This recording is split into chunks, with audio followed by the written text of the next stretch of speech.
കാരണഭൂതൻ എന്ന വാക്ക് കേൾക്കുമ്പോൾ മലയാളികൾക്ക് ആദ്യം ഓർമ്മ വരിക എന്താണ്?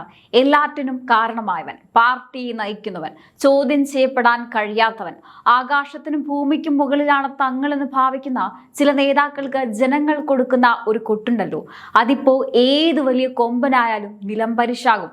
അതെ, കേരളത്തിലെ കമ്മ്യൂണിസ്റ്റ് പാർട്ടിയിൽ ഇപ്പോൾ സംഭവിക്കുന്നത് ഒരു ഹിമാലയൻ പൊട്ടിത്തെറിയാണ്. മുഖ്യമന്ത്രിയായിരുന്ന കാലത്ത് പിണറായി വിജയന്റെ മുന്നിൽ വായ പൊത്തി അടിയനെന്ന് പറഞ്ഞു നിന്നവർ ഇന്ന് ജനകീയ കോടതിയിലെ ദയനീയ തോൽവിക്ക് പിന്നാലെ കളം മാറ്റി ചവിട്ടുകയാണ്.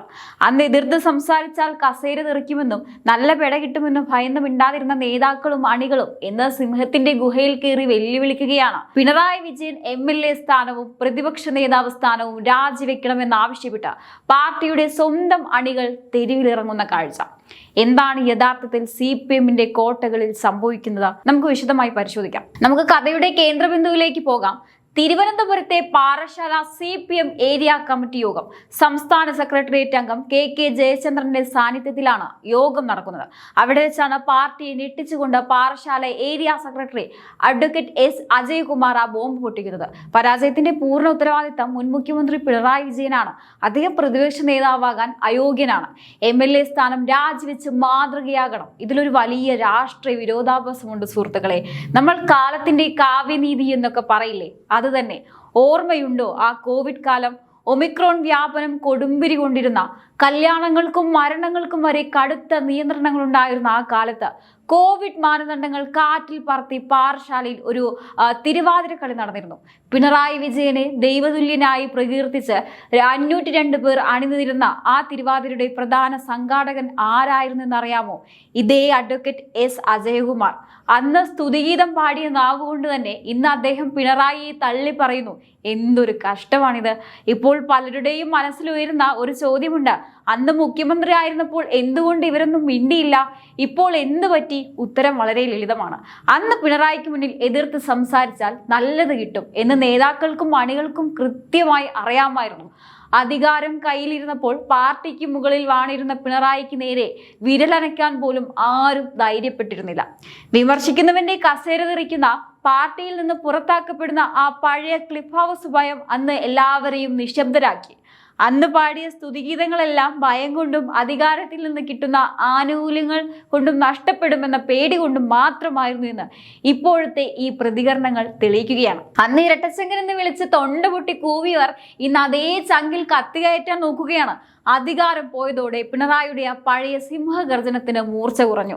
അതുകൊണ്ടാണ് അന്ന് വായ പൊത്തി നിന്നവർ ഇന്ന് ചാനൽ ക്യാമറകൾക്ക് മുന്നിലും പാർട്ടി വേദികളിലും പരസ്യമായി അംഗത്തിനിറങ്ങുന്നത്. വെറുതെ ഒരു രസത്തിന് വേണ്ടിയല്ല ഈ പ്രാദേശിക നേതാക്കൾ പിണറായിക്കെതിരെ തിരിഞ്ഞിരിക്കുന്നത്. ഇതിന് പിന്നിൽ കൃത്യമായ കണക്കുകളുണ്ട്. ഏരിയ കമ്മിറ്റിയുടെ റിപ്പോർട്ടിങ്ങിൽ പറയുന്ന ഏറ്റവും ഞെട്ടിക്കുന്ന വസ്തുത എന്താണെന്ന് അറിയാമോ? പാർട്ടിയുടെ പരമ്പരാഗത വോട്ട് ബാങ്കുകൾ എന്ന് വിശേഷിപ്പിക്കാവുന്ന ഉറച്ച പാർട്ടി കോട്ടകളായ ബൂത്തുകളിൽ പോലും പിണറായി വിജയൻ 6 റൗണ്ടുകളോളം പിന്നിൽ പോയി. ആലോചിച്ചു നോക്കൂ. കമ്മ്യൂണിസ്റ്റ് പാർട്ടിയുടെ കുത്തകയെന്ന് വിശ്വസിച്ചിരുന്ന മണ്ണിൽ നിന്നാണ് ഈ തിരിച്ചടി. സാധാരണക്കാരായ അണികൾ വോട്ട് ചെയ്യാൻ വിമുഖത കാണിച്ചു, അല്ലെങ്കിൽ അവർ കളം മാറ്റി വോട്ട് കുത്തി. ജനങ്ങൾ പിണറായിയുടെ മുഖത്ത് നോക്കി നൽകിയ ആ ആഘാതം താങ്ങാൻ താഴെത്തട്ടിലുള്ള സഖാക്കൾക്ക് കഴിയുന്നില്ല. ഈ പരാജയത്തിന്റെ കനത്ത ഭാരം തലയിൽ ചുവന്നുകൊണ്ട് ഇനിയും അദ്ദേഹം നിയമസഭയിൽ പ്രതിപക്ഷ നേതാവായി തുടർന്നാൽ അത് പാർട്ടിയുടെ പൂർണ്ണ പതനത്തിന് കാരണമാകുമെന്നാണ് താഴെത്തട്ടിലുള്ള അണികൾ പരസ്യമായി പറയുന്നത്. തോറ്റമ്പിയിട്ടും ആ കസേരയിൽ കടിച്ചു തൂങ്ങുന്നത് എന്തിനാണെന്നാണ് അണികളുടെ ചോദ്യം. ഇതൊരൊറ്റപ്പെട്ട സംഭവമല്ല സുഹൃത്തുക്കളെ. കോട്ടയം ജില്ലയിലെ വിവിധ ഏരിയ കമ്മിറ്റികളിൽ പിണറായിക്കെതിരെ വലിയ രീതിയിലുള്ള കലാപം കഴിഞ്ഞ ദിവസങ്ങളിൽ നമ്മൾ കണ്ടതാണ്. അതിന് തൊട്ടു പിന്നാലെയാണ് പാർട്ടിയുടെ ഏറ്റവും പ്രധാനപ്പെട്ട കേന്ദ്രമായ തിരുവനന്തപുരത്തും, അതും തെക്കൻ കേരളത്തിലെ പാർട്ടി ഗ്രാമങ്ങളായ പാറശാലയിലും നെയ്യാറ്റിൻകരയിലും ഈ രീതിയിൽ തുറന്ന പൊട്ടിത്തെറി ഉണ്ടാകുന്നത്. ഇത് വരും ദിവസങ്ങളിൽ സംസ്ഥാന ലീഡർഷിപ്പിന് വലിയ തലവേദനയാകും എന്നതിൽ യാതൊരു സംശയവുമില്ല. അന്ന് ദൈവമാക്കി മാറ്റാൻ തിരുവാതിര കളിച്ചവർ തന്നെ ഇന്ന് ചവറ്റുകൊട്ടയിൽ എറിയാൻ ആഹ്വാനം ചെയ്യുമ്പോൾ CPMലെ ആഭ്യന്തര കലഹം വരും ദിവസങ്ങളിൽ കൂടുതൽ രൂക്ഷമാകാനാണ് സാധ്യത. അണികളുടെ അമർഷം ഇങ്ങനെയെങ്കിൽ വരാനിരിക്കുന്ന സംസ്ഥാന കമ്മിറ്റി യോഗങ്ങളിൽ എന്തൊക്കെ പൂരമായിരിക്കും സംഭവിക്കുക എന്ന് നമുക്ക് ഊഹിക്കാവുന്നതേ ഉള്ളൂ. അധികാരമുള്ളപ്പോൾ അന്ധമായി സ്തുതിക്കുകയും അധികാരം പോകുമ്പോൾ തള്ളിപ്പറയുകയും ചെയ്യുന്ന ഈ തനി രാഷ്ട്രീയം കമ്മ്യൂണിസ്റ്റ് പാർട്ടിക്ക് അത്ര നല്ല സൂചനയല്ല നൽകുന്നത്. അന്ന് ഭയം കൊണ്ട് മിണ്ടാതിരുന്നവർ ഇന്ന് സിംഹത്തിന് നേരെ വിരൽ ചൂണ്ടുമ്പോൾ കേരള രാഷ്ട്രീയത്തിൽ പിണറായി വിജയന്റെ യുഗം അവസാനിക്കുകയാണോ, അതോ ഈ വിമർശനങ്ങളെല്ലാം അദ്ദേഹം തന്റെ പഴയ ശൈലിയിൽ വെട്ടിനിരത്തുമോ? എന്തായാലും നമുക്ക് കാത്തിരുന്ന് കാണാം. ഇനി ഇതിന്റെ ഏറ്റവും അവസാന ഘട്ടത്തിലേക്ക്, അതായത് ഈ രാഷ്ട്രീയ നാടകത്തിന്റെ ക്ലൈമാക്സിലേക്ക് നമുക്കൊന്ന് വരാം. ഇപ്പോൾ കമ്മ്യൂണിസ്റ്റ് പാർട്ടിയിൽ നമ്മൾ കാണുന്ന ഈ തല്ലും ബഹളവും ഒക്കെ കേവലം ഒരു തിരഞ്ഞെടുപ്പ് തോൽവിയുടെ പേരിൽ മാത്രമുള്ളതാണെന്ന് കരുതിയാൽ നമുക്ക് തെറ്റി. ഇത് യാഥാർത്ഥ്യത്തിൽ പാർട്ടിക്കകത്ത് കാലങ്ങളായി പുകഞ്ഞുകൊണ്ടിരുന്ന ഒരു വലിയ അധികാര വടംവലിയുടെ കൃത്യമായ കൺക്ലൂഷനാണ്. അധികാരത്തിന്റെ അഹങ്കാരത്തിൽ ഇരിക്കുമ്പോൾ ചുറ്റുമുള്ളവർ പാടുന്ന പുകഴ്ത്തലുകളും സ്തുതിഗീതങ്ങളും ശാശ്വതമാണെന്ന് വിശ്വസിക്കുന്ന ഏതൊരു ഭരണാധികാരിക്കും ജനകീയ കോടതി നൽകുന്ന ഏറ്റവും വലിയ തിരിച്ചടിയാണിത്. ഇന്നലെ വരെ താങ്ങി നടന്നവർ ഇന്ന് തള്ളി പറയുന്നുണ്ടെങ്കിൽ അത് ഈ നേതാക്കളുടെ ആത്മാർത്ഥത കൊണ്ടല്ല, മറിച്ച് ജനങ്ങളുടെ വികാരം തങ്ങൾക്കെതിരാണെന്ന് മനസ്സിലാക്കി സ്വന്തം രാഷ്ട്രീയ നിലനിൽപ്പ് ഭദ്രമാക്കാനുള്ള പ്രാദേശിക നേതാക്കളുടെ നെട്ടോട്ടമാണ്. ശരിക്കും പറഞ്ഞാൽ താഴെത്തട്ടിൽ നിന്ന് ഉയർന്നു വരുന്ന ഈ ജനരോഷം വരും ദിവസങ്ങളിൽ പാർട്ടിയുടെ വലിയൊരു തകർച്ചയ്ക്കോ അല്ലെങ്കിൽ വലിയൊരു തിരുത്തൽ പ്രക്രിയയ്ക്കോ വഴിമാറാം. പാർട്ടി കോട്ടകൾ ഒന്നൊന്നായി തകരുമ്പോഴും മാറ്റങ്ങളെ ഉൾക്കൊള്ളാൻ മുകളിൽ ഇരിക്കുന്നവർ തയ്യാറായില്ലെങ്കിൽ ചരിത്രത്തിലെ പല വലിയ പ്രസ്ഥാനങ്ങൾക്കും സംഭവിച്ച അതേ പതനം തന്നെയാണ് ഇവിടെയും കാത്തിരിക്കുന്നത്. അല്ലെങ്കിലും നമ്മുടെ പിണറായി വിജയന്റെ ഒരു അവസ്ഥ ഒന്ന് ആലോചിച്ച് നോക്കിക്കേ സുഹൃത്തുക്കളെ, എന്തൊരു കഷ്ടമാണിത്. ഒരു കാലത്ത് മൂപ്പര് നടന്നു വരുമ്പോൾ അപ്പുറത്തും ഇപ്പുറത്തും നിൽക്കുന്ന നേതാക്കന്മാർക്ക് ഒന്ന് ശ്വാസം വിടാൻ പോലും പേടിയായിരുന്നു. കടക്ക് പുറത്തുനിന്ന് ഒറ്റ ഗർജനം കേട്ടാൽ മാധ്യമപ്രവർത്തകർ ക്യാമറയും അടക്കി ഓടിയ ഒരു ഭൂതകാലം ഉണ്ടായിരുന്നു ഇവിടെ.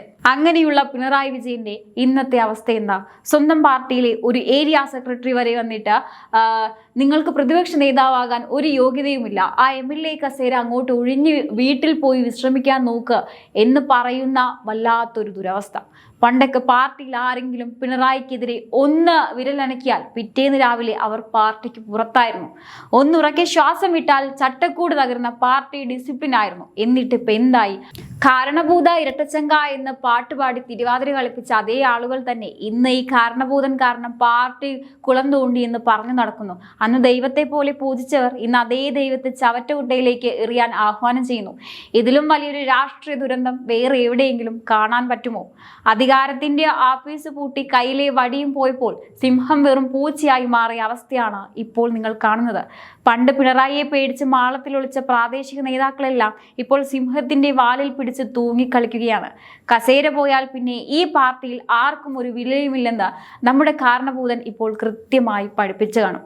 എന്തായാലും പിണറായി വിജയന്റെ ഈ കളം മാറ്റവും അവസ്ഥയും കാണുമ്പോൾ ഒന്നുറപ്പിച്ച് പറയാം, കാലം ആർക്കും വേണ്ടി കാത്തു നിൽക്കില്ല, പ്രത്യേകിച്ച് അധികാരം പോയ നേതാക്കൾക്ക് വേണ്ടി. എന്തായാലും കമ്മ്യൂണിസ്റ്റ് പാർട്ടിയിൽ പുകഞ്ഞുകൊണ്ടിരിക്കുന്ന ആ പഴയ ക്ലിഫ് ഹൗസ് ഇതിപ്പോൾ പൂർണ്ണമായും തകർന്ന് തരിപ്പണമായിരിക്കുകയാണ്. എന്തായാലും ഈ ഒരു വിഷയത്തെക്കുറിച്ചുള്ള നിങ്ങളുടെ അഭിപ്രായങ്ങൾ തീർച്ചയായിട്ടും കമന്റ് ബോക്സിൽ രേഖപ്പെടുത്തുക. മറ്റൊരു വിഷയമായി വീണ്ടും കാണാം. നന്ദി.